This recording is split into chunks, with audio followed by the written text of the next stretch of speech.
You're listening to an Anazao Ministries podcast.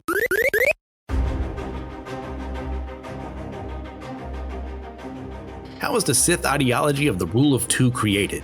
We're going to find out today on our episode of the Darth Bane trilogy for Systematic Geekology. We are the Priests of the Geeks. I'm your host, Christian Ashley. I am, of course, joined by the true Dark Lord of the Sith, the one who has been in the shadows this whole time, just biding his time, waiting for the right moment to lead the galaxy in his image. TJ Blackwell, how you doing, Darth TJ? Sidious. Oh, yes. Excellent. So, TJ, what have you been geeking out on recently? Final Fantasy. Which one? Just 4 specifically, okay. But I just completed 4, 100%. So I was going to try to move on to 13 because that's one of my other favorites. 13 too, actually, but not available on the PlayStation 5. So I'm gonna go through 7. Okay.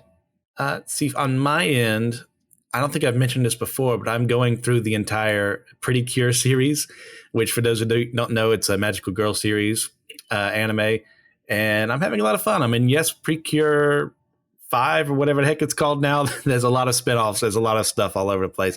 It's just good, wholesome fun for the most part.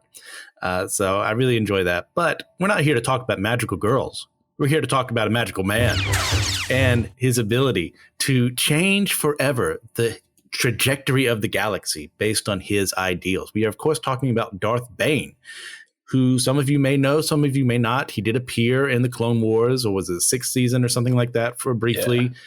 Yeah. He's been in other media as well, of course. But TJ, why don't we go book by book? You start, I'll do the second one, then you'll do the third one. If there's anything we missed that we want to talk about, go ahead and bring that up. So why don't you explain, what is this trilogy about, starting with the first book? So Darth Bane, Path of Destruction, the first book, shows us not only Bane's backstory, how he got his name, how he was raised, all of it.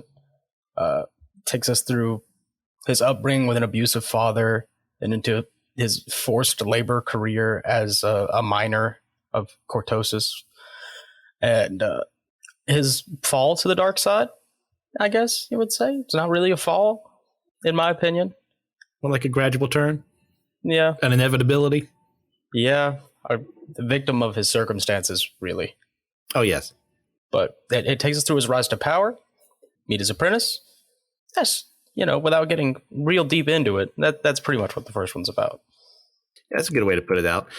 As far as the second one, Rule of Two is about, it starts after the end of Path of Destruction, where Bane and Zana are getting off of Ruzon and him going to figure out some stuff about himself. How does he want to run this? Is Zana worthy to be his apprentice as he goes to various to Duxon to try and learn more about who was it on Duxon? Was it Frieden Nad? Yeah. His tomb, to see if he can learn the secrets of that holocron to become a little bit more. He gets his Orbalisk armor for the first time as Zana is trying to figure out her place in this. Does she actually believe in this? Like, do the Jedi believe that the Sith are still around? And we have an ultimate confrontation where a lot of really good plays are made to make it look like the Sith no longer exist. So next up for the third one, TJ. Yeah, so the third one is Dynasty of Evil. And this, it's kind of like our classic curve. Zana, gets the craving for power that Darth Bane talked about. Darth Bane takes a second apprentice, which breaks the rule, but whatever, Bane, that's cool. And it shows us his fall. He fights, one of my favorite fights personally in Star Wars. It's just a shame that it's only in this book. Yes. But him fighting the group of Jedi that get sent to kill him is awesome. It's just, absolutely, it's so good. But we do get to see, I don't want to spoil it, but this is a recap of a trilogy that came out like 10 years ago. So yes, we do get to see Zana take over Darth Bane. Darth Bane gets into the Sith sorceries. He unlocks the holocron. He gets his own holocron. It's good. The other apprentice is an interesting character. If I felt a bit rushed, Darth Cognis. Yes, and we get to see him die, or do we? That's the rub. We'll talk about that later on. I'm more than sure. So, TJ, what was your introduction to the character himself of Darth Bane? How did you find out about him for the first time? Oh, I read the books. I read the books before we even had cable TV. Okay, so were you big into like Legends at that point in time? Is that where like you first you knew these books were coming out, so you had to read them?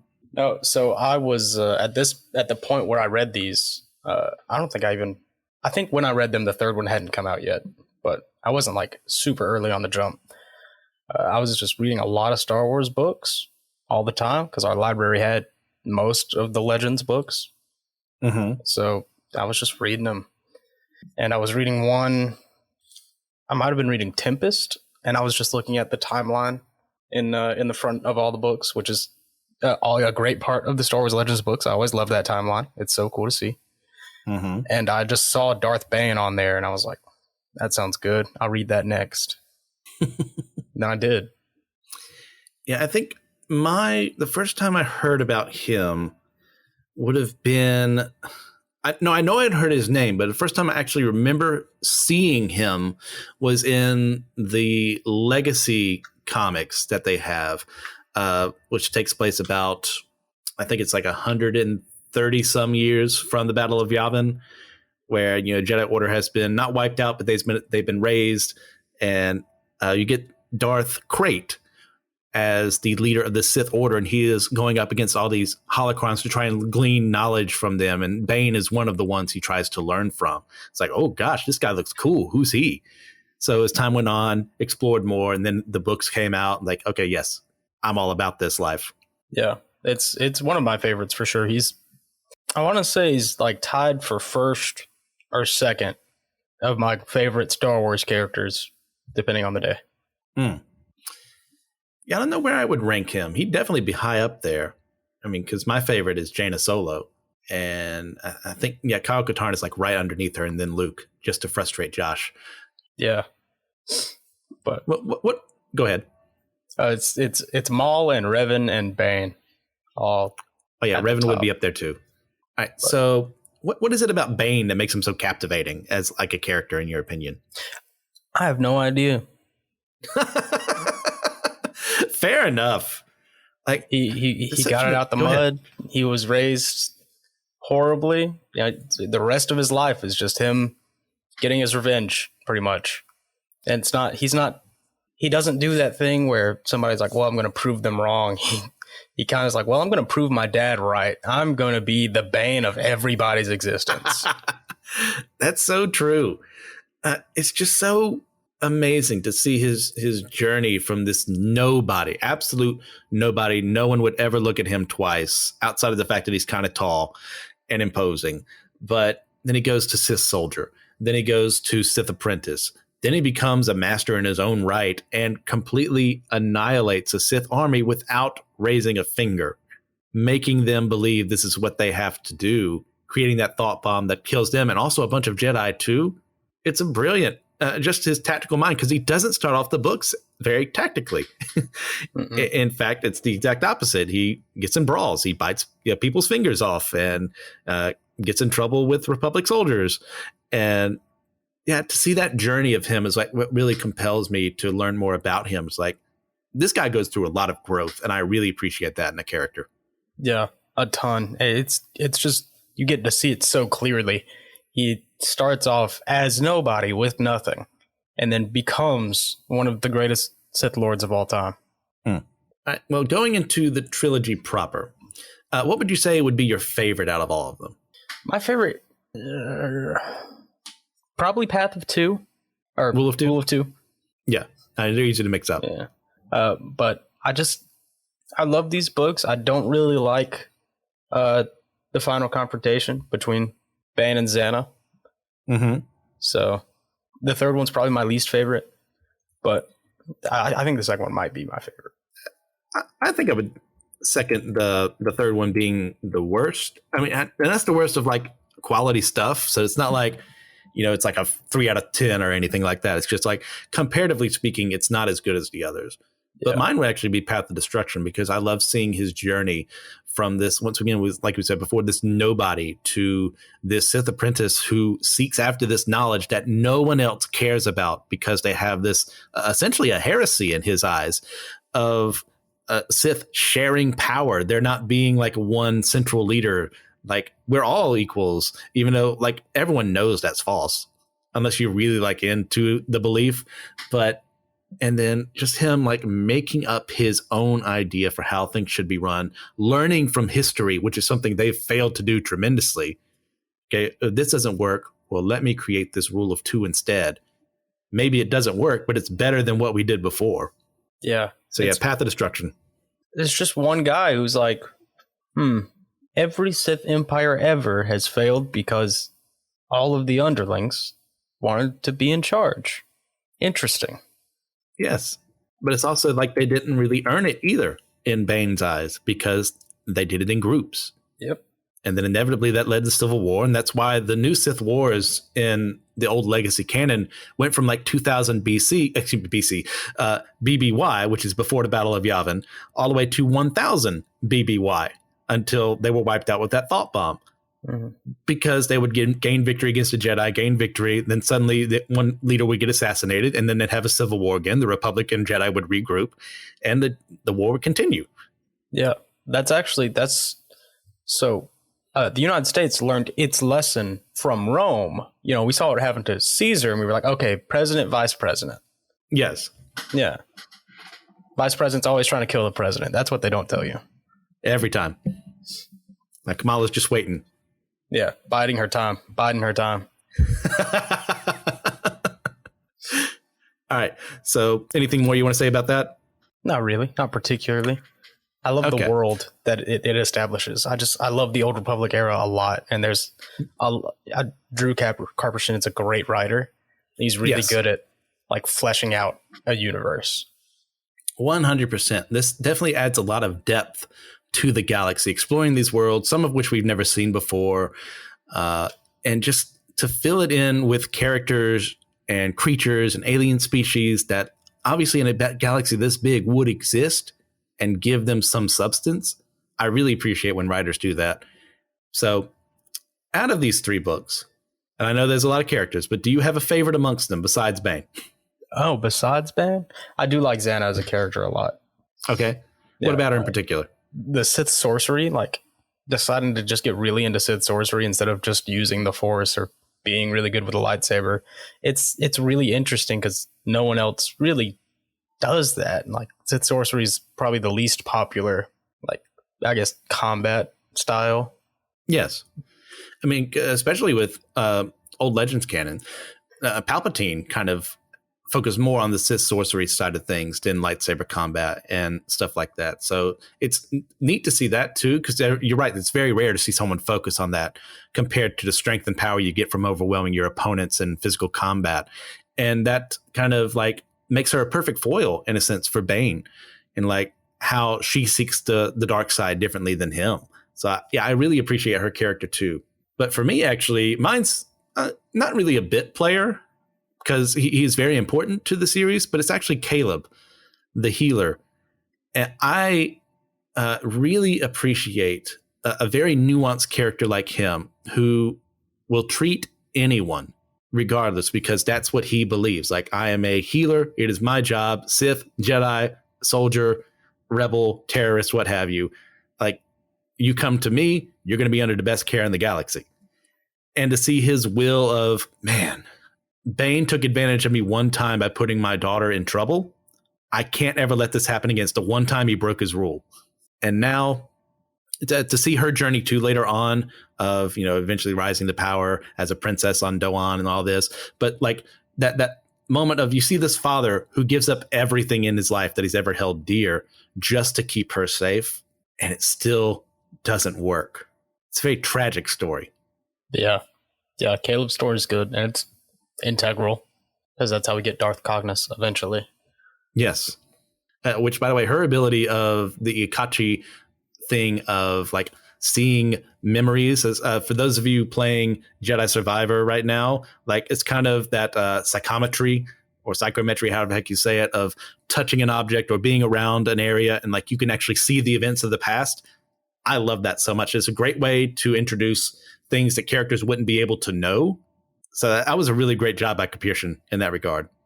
Yeah. All right. So all that being said, one of the things that is a major focus of this series and the way some of the things that Bane says and the way he teaches is that the Jedi Order is showing a ton of weakness and actually defending the people under their protection.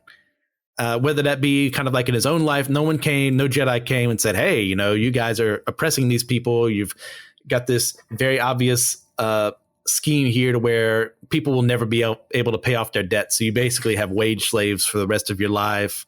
And that's horrible. No Jedi came and saved them there. Then you have, that was on Patros. Then you have like their willingness to believe that the Sith were wiped out for all time on Ruusan. Like they just wanted the war to be over that much that even when rumors came up and you had qualified people saying, hey, like there's a Sith out there, they didn't follow it because, well, that would ruin the narrative of the Sith all being gone. And then finally you have like, when it comes to that Doan conflict, like they only really care about the Sith artifacts that were unearthed and not the miners that were being oppressed by their government. Once again, kind of a very cyclical thing. So like, how valid do you think his criticisms are? And how can we avoid doing the same in our own churches? Well, it's definitely valid criticisms. He's a smart guy. He's a product of the world. And that's what he's, out to stop, sort of. It's almost a noble goal for a Sith Lord. But as far as stopping or preventing that in our church, that has to happen at the top level. Just not taking advantage of people. It's not something you can just say like, hey, don't do that. Normally it's something that was kind of ingrained as a policy or a system that just kind of isn't thought about anymore. And that's how those systems of oppression come into being. I agree with that assessment. I mean, not everyone listening is a leader in the church, but there are some who are. And one thing we always have to be careful of when we are leading in certain regards is to make sure that we're doing something for the benefit of others and not just our own glory, which as a very prideful person is very hard for me to learn that lesson over and over again. I've had to be humbled many times in that regard. So thank God that he is God and I am not, because I would have given up on me a long time ago.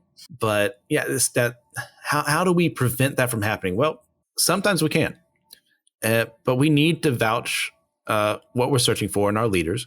Let's see who they are as a person. Is there anything we should be worried about in regards to taking over control of things and not listening to someone else, or just being too much of a micromanager? It makes everyone under them like feel oppressed, even though like in their minds, they think they're doing something good for the benefit of everyone. Like, how do we do things like that? It's hard. Usually it takes a good close group of consultants. Basically, you got to have people around you that you can trust to tell you when you're doing something that isn't right. Absolutely. I mean, when you just look in history in the Bible you start with Moses, and he had, after a while, after talking to his father-in-law, Jethro, it's like, hey, you're taking on too much responsibility of your own here. You're getting run thin. You can't do that. Well, leadership, sometimes things slip through the cracks if you're taking care of everything, and you just don't have all the time in the world for that. So you need people you can trust. You need a group of deacons or what have you to not delegate, so you don't care, but like delegate so like things can get done and no one gets hurt in that time. I mean, you look at, essentially with Moses and Joshua too, like Moses trained Joshua to be that leader. But then after Joshua, became leader, who does he have as his number two? We don't see one, at least in the text. And then as a result, Israel loses its way. Yeah. So as far as like the Jedi side of things is concerned, it's a very valid criticism in my point of view, in that, well, number one, speaking of being stretched thin, they just had an entire war that has decimated the order. And the fact that they are like just taking children as quickly as possible the moment they sense any bit of force sensitivity, which is how Zana ends up on Ruusan to begin with. Like they're stretched thin.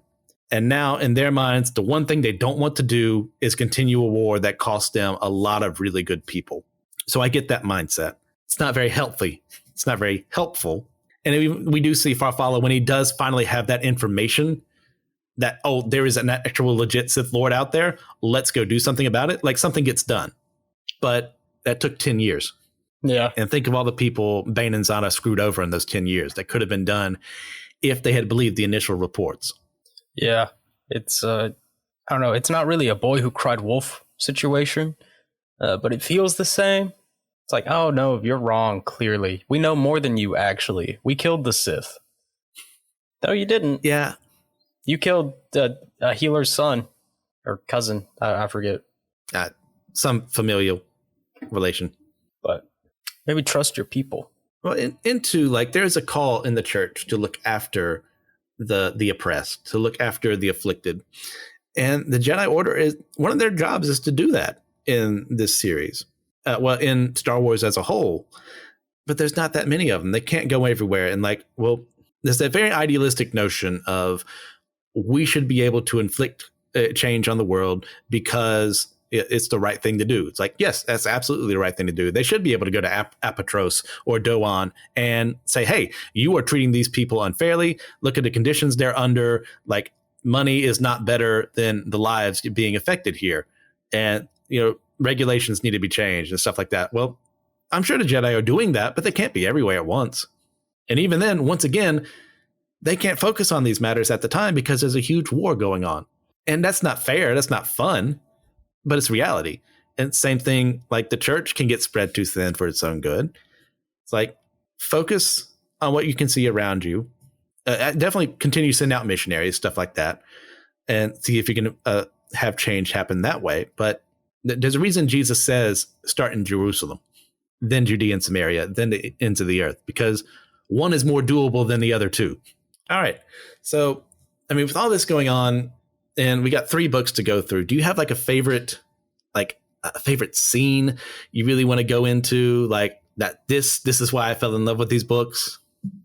So back then, I didn't have to be in love with a book to finish it. I just read it. So I didn't need that moment to get through. But the moment where I decided that this is it, this is the pinnacle of Star Wars legends. I read this before I read Revan. But was when he was fighting the Jedi Masters in Book 3. On Tython? Yeah. Wait. On Book 3? Yeah, that's Book 2. Yeah. But man. Yeah. It's just an incredible scene. I love it. Because we get some really interesting, we meet some of these characters very briefly, but they leave an impact, like the Achani Jedi, who focus solely on saber combat to the extent of not using the Force. So she needs someone to back her up who can put a protective Force bubble over her in the fight. But she's just that great to the point where she is beating him back. The only reason he is not losing as much as he could have in this moment is because of that Orbalisk armor that's eating him inside. That very parasitic relationship. And then you get Farfalla, who is a little more nuanced in how he used the Force, going on against Bane, while Zana is fighting off some of the other Jedi. But we also get that Authorian Jedi who is there to use battle meditation, which is one of the best things ever created in Star Wars, is that idea. Essentially, that was, goodness gracious, Zahn with Joruus Sabaoth, or however the heck you say it, in the Thrawn trilogy. It's like, oh my gosh, that's such a cool ability to affect the soldiers, the people under your command, to have them react before they normally would be able to, or to fight a lot better. And yet he is doing this completely helpless if no one is there to protect him, and that proves to be their undoing. Yeah, he has to drop the battle meditation to save, I think, the Achani. I think that's right.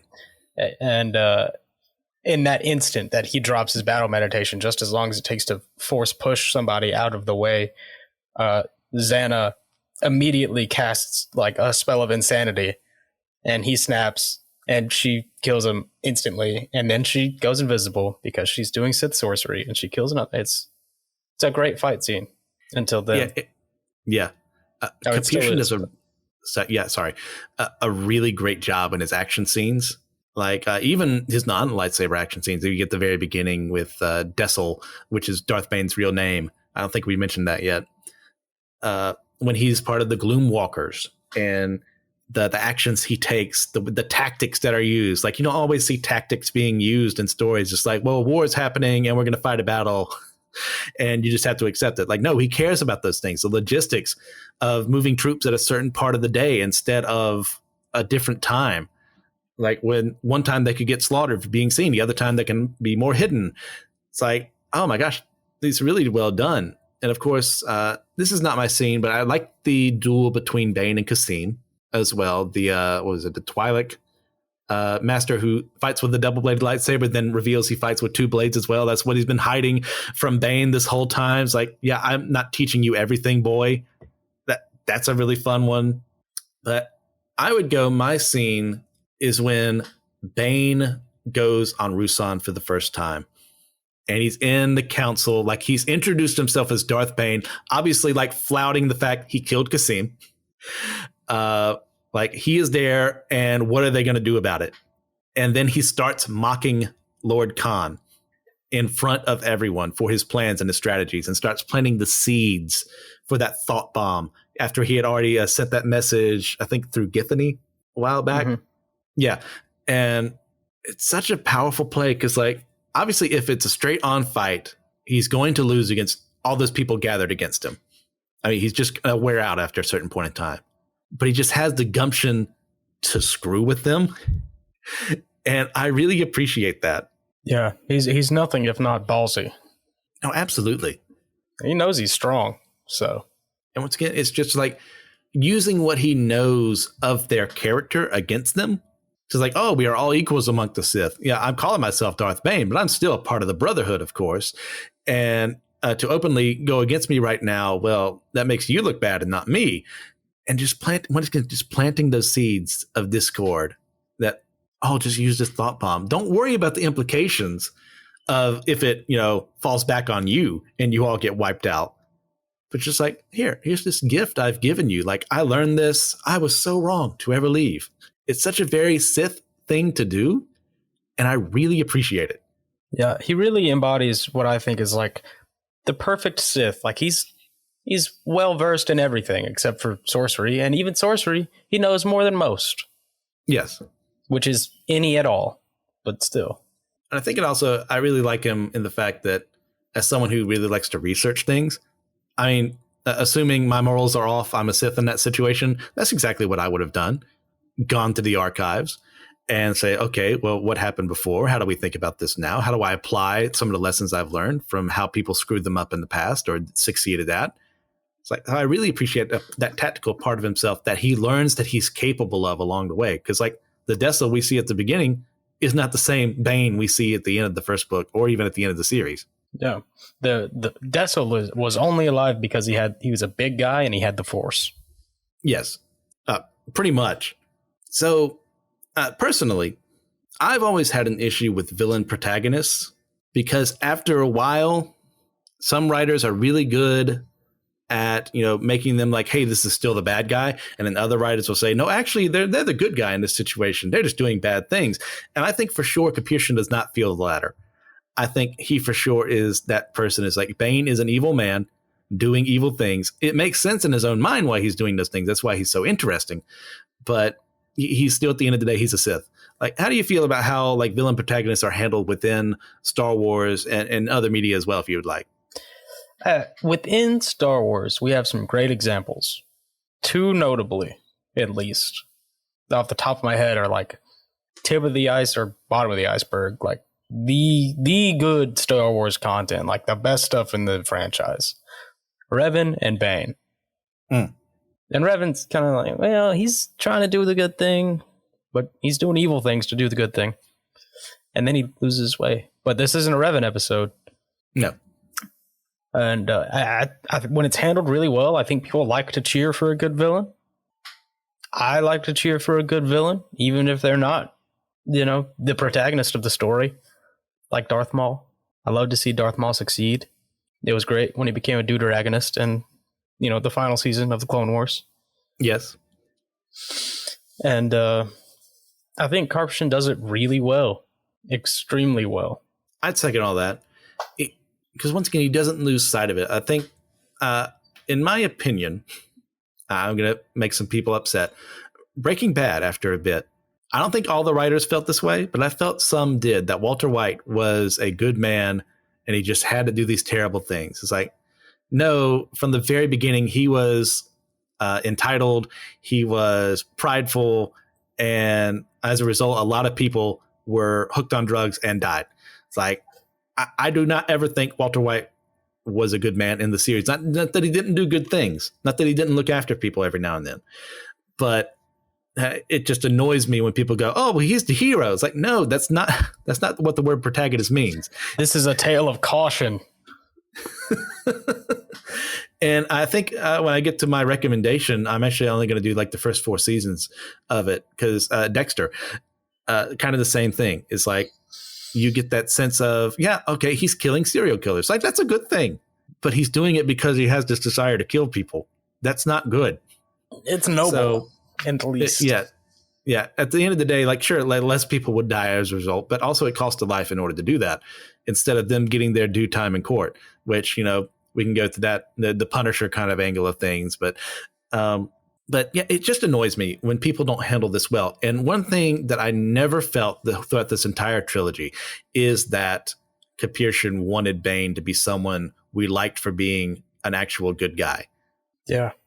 It's just not the case. A tragic character? Sure. The good guy? Never. Not once. Absolutely not. He was always doing something off kilter.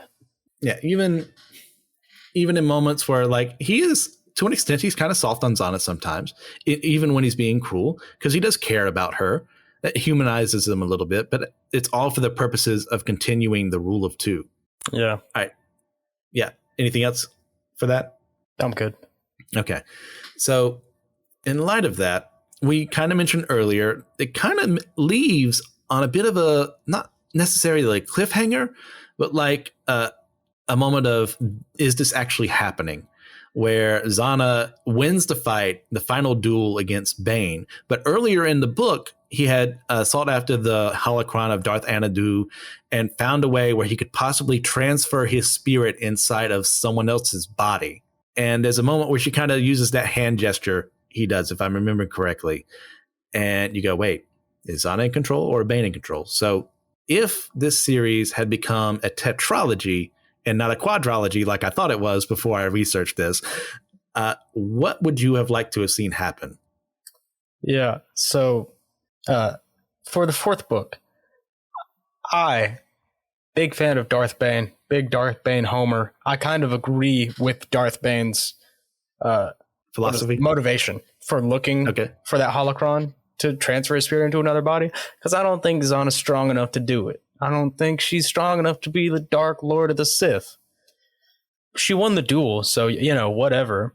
She wouldn't have if he didn't get the Orbalisk poison from that fight on Tython, but that's beside the point. That's making up my own reasons.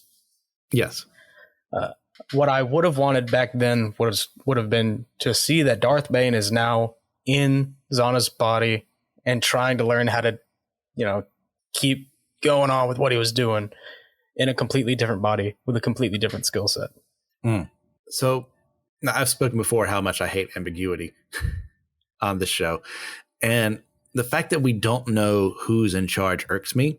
So what I would like to have happened is that Bane left just enough of himself, kind of for my Spider-Man fans out there, when Otto Octavius, Dr. Octopus, took over Peter Parker's body, there was just enough of Peter still left there for him to eventually take control in the Superior Spider-Man series.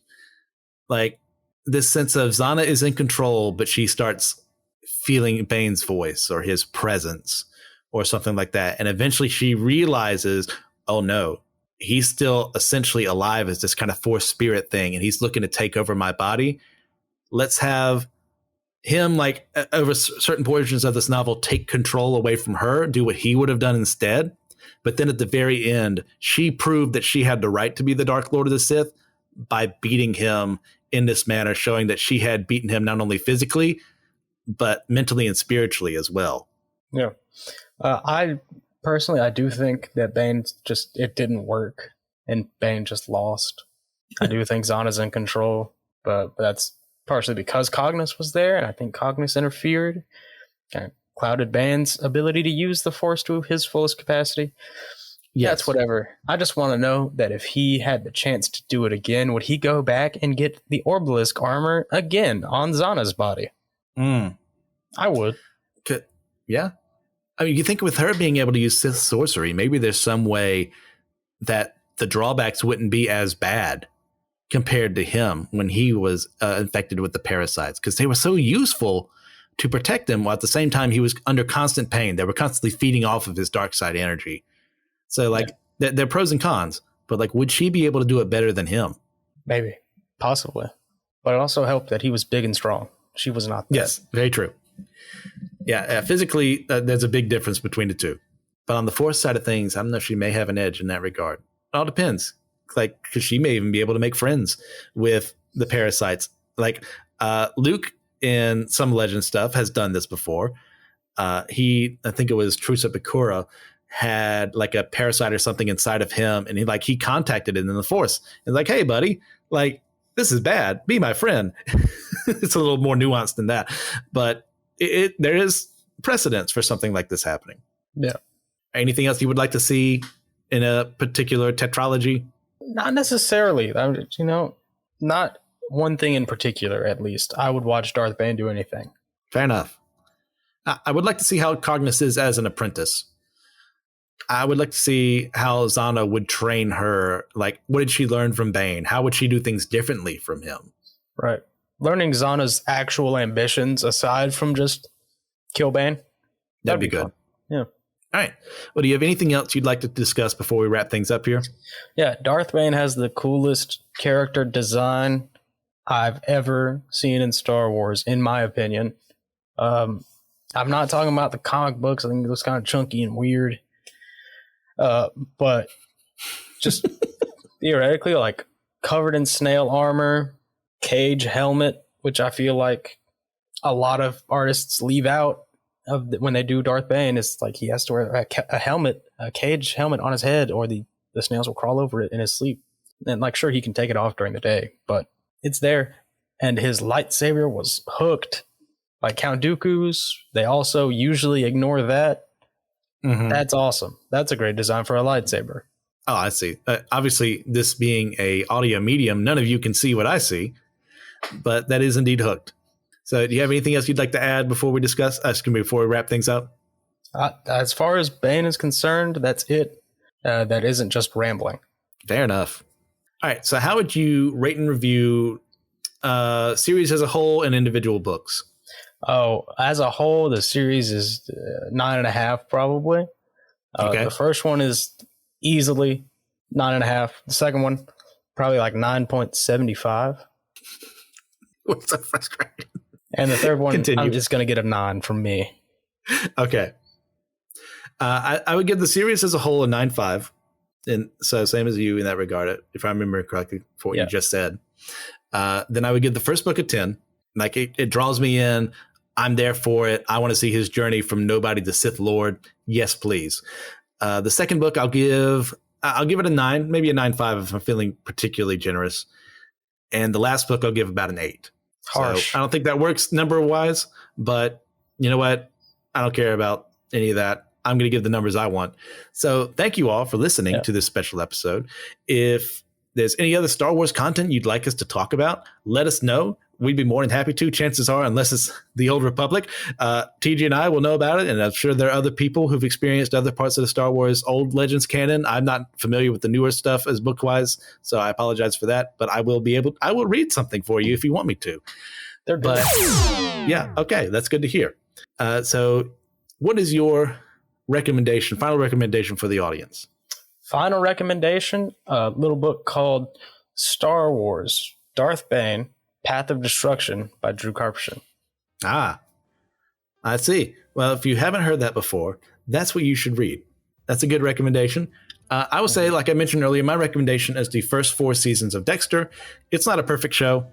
There's a lot of stuff, especially as time goes on, where they lose sight of the fact that he's supposed to be a bad guy.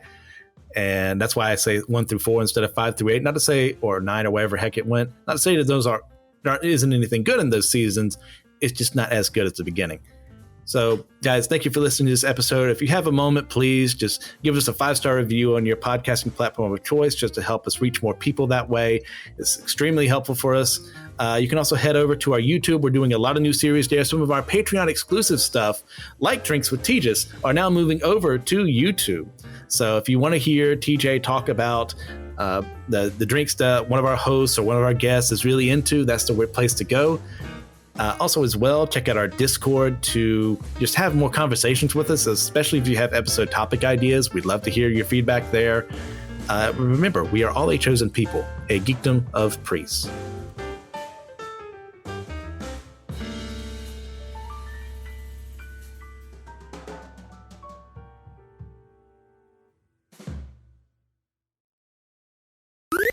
This was an Anazao Ministries podcast. If you enjoyed this show and would like to learn more about our network, be sure to check out the Anazao Ministries Podcast Network.